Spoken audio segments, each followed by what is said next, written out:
To start, we go to the Philippines. Magandang hapon and maayong adlaw tumagan po sa ating lahat. Our first speaker or storyteller is a distinguished peace-building practitioner and global thought leader. Brings over 35 years of experience advancing inclusive peace across Asia, Africa, and Europe. She serves as technical advisor for social cohesion and governance at Catholic Relief Services and is the president of the board of trustees of the Mindanao Peacebuilding Institute. Renowned for her work in gender responsive peacebuilding, she has led transformative initiatives in interreligious dialogue, participatory governance, and community resilience while amplifying women's leadership in peace processes.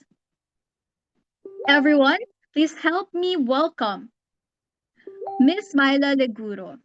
A round of applause, please. Good afternoon. Thank you very much, Cass. I have a PowerPoint presentation, so if I can have access, I will share my presentation.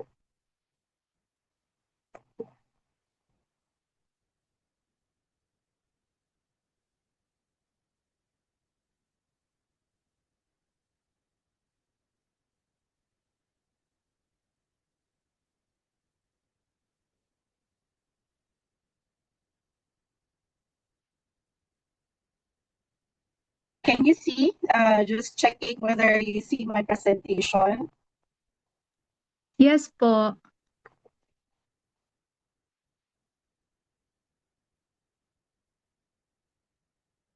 Again, thank you very much, and I'm wishing everybody a happy Women's Month. So we're actually at the tail end of the celebration of our Women's Month. I'll be sharing about our experiences, but highlighting 6 lessons that I have learned from my own work in relation to women's empowerment in the context of Mindanao. And this is actually the stating lessons from success stories that we have gathered in the last 3 months of our initiative. So women are still largely excluded from these processes with limited participation and few peace agreements addressing women's needs. So not just peace agreements, but really few peace processes that address women's needs. This exclusion is driven by persistent patriarchal norms and institutional barriers that downplay women's leadership in peace and development. Progress is further slowed by weak funding, poor implementation of gender policies, and limited capacity building. So indeed, despite of the successes in promoting engagement of women, there are still a lot of issues that we're facing. In my own peace building work, I've learned that women are not waiting to be empowered because they are already mediating conflicts, protecting survivors, and holding communities together across religious and cultural lines. What is often missing is not capacity, but recognition. Interreligious and intercultural dialogue, for me, is not just conversation. It is how women do peace every day, quietly, relationally, often without being named as peace builders. Today, I'll be sharing how dialogue becomes a practice that upholds women's empowerment for peace and social justice in the Philippines, specifically in Mindanao, drawing upon an initiative that we have been undertaking in the past 5 years in the Bangsamoro. In Mindanao and in the Bangsamoro, conflict cannot be separated from faith, culture, and history. So religion shapes daily life, identity, and authority. And women experience conflict not only during our violence, but inside homes, families, and in communities. Women navigate across their religious identities, in the context of Mindanao from the Islamic, Christian, and indigenous faith, and even their civic and ideological identities. And the women are doing it all at once. Peace building has to engage in these realities. Women's peace efforts that ignore faith and culture, if you ignore faith and culture, women are then left to navigate them alone if these are actually not taken into consideration. So dialogue gives women a space to work within these realities, not against them. One of the clearest lessons, so I'm starting with lesson number 1. One of the clearest lessons that I have learned from our initiative is that knowledge changes how women see themselves. Many women told us that before the trainings, they were helping in terms of mediating disputes, responding to violence, advising families, protecting victims of disasters. But when looking at themselves, they do not see themselves as leaders. So learning about, for example, mediation frameworks, learning about laws and policies that protect women, and even learning about governance concepts gave them the language to what they were already doing. This inner shift from uncertainty to confidence is where peace building begins. Personal empowerment comes first before institutional change. Lesson number 2 looks at the importance of recognition in creating legitimacy of women as leaders. So confidence alone is not enough. This is what we have learned. So coming from building their capacities and gaining confidence, this is not enough.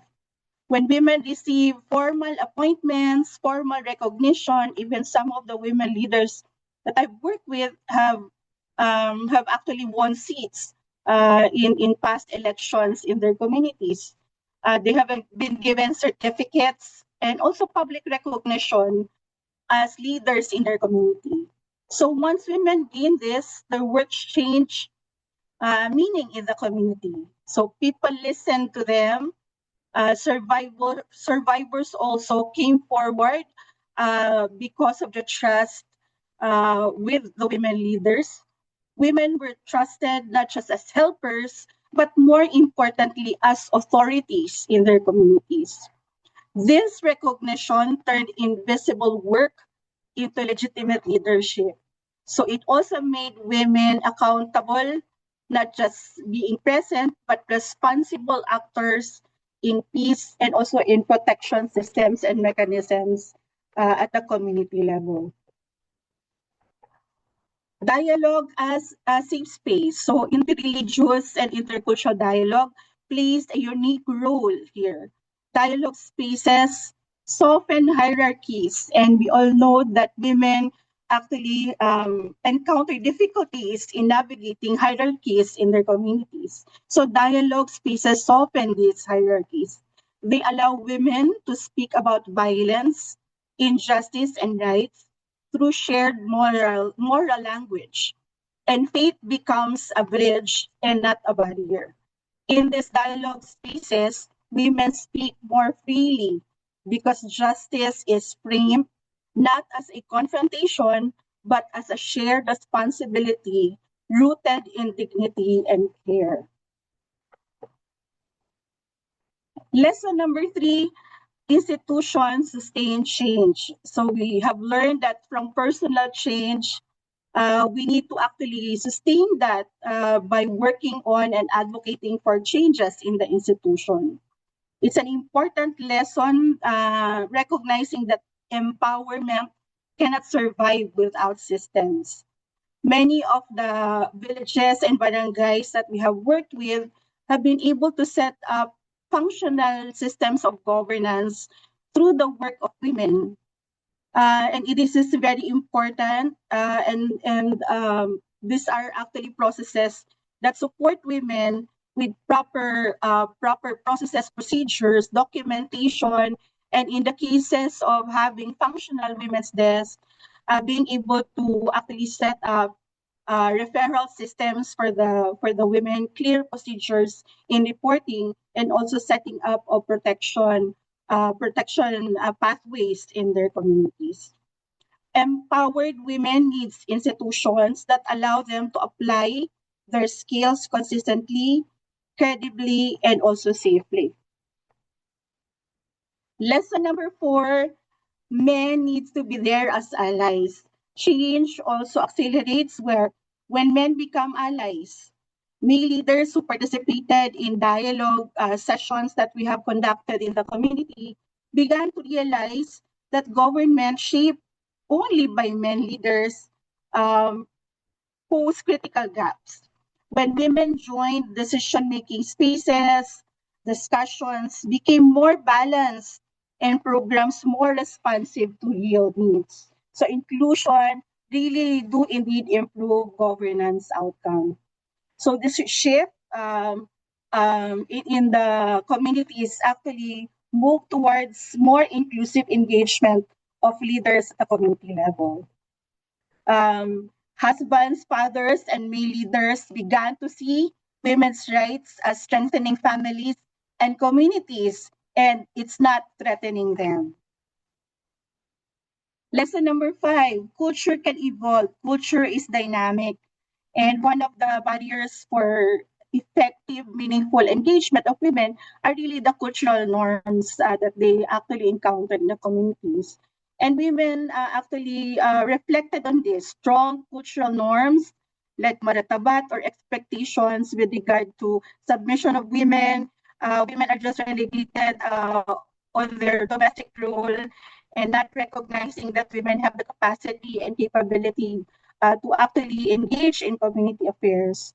So when you look at they often appear immovable, but our stories, the women that I work with, show that culture is not fixed. Women did not reject culture, rather they reinterpreted it.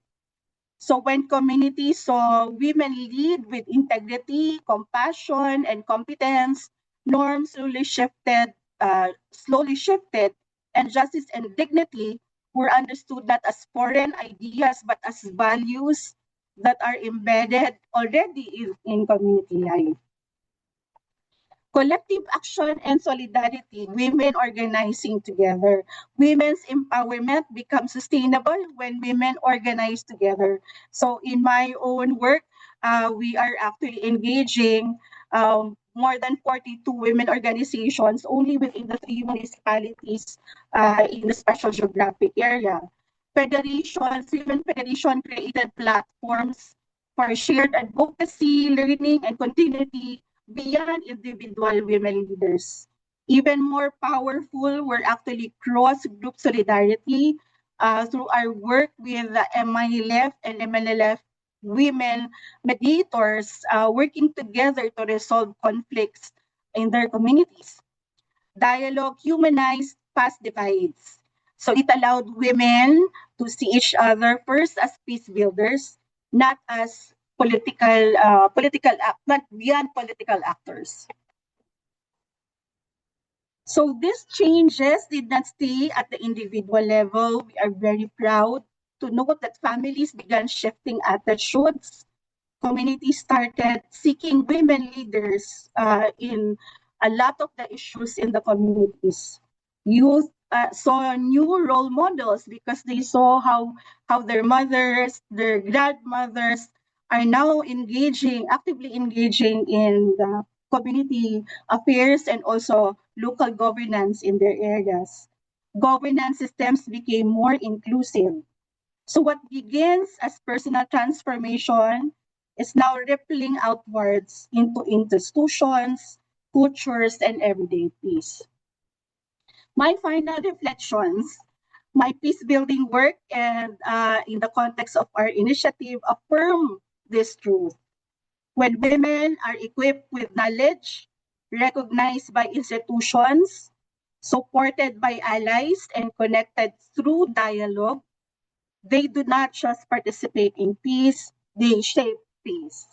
So I end with this very beautiful reflection from Soraya Amil, by Soraya Amil. She is a leader with the Mama Sapano Women's Federation, and she is a former combatant. So just to quote her poem, the last part of her poem, and she says, "A woman who faces with her head held high, a woman made stronger as she steps towards the future, a woman with direction and a destination, a woman ready to rise no matter the challenge, whether it is through the fury of the past or the storms of the present. I will fight because I am a woman and not just a woman." Maraming salamat. Thank you very much.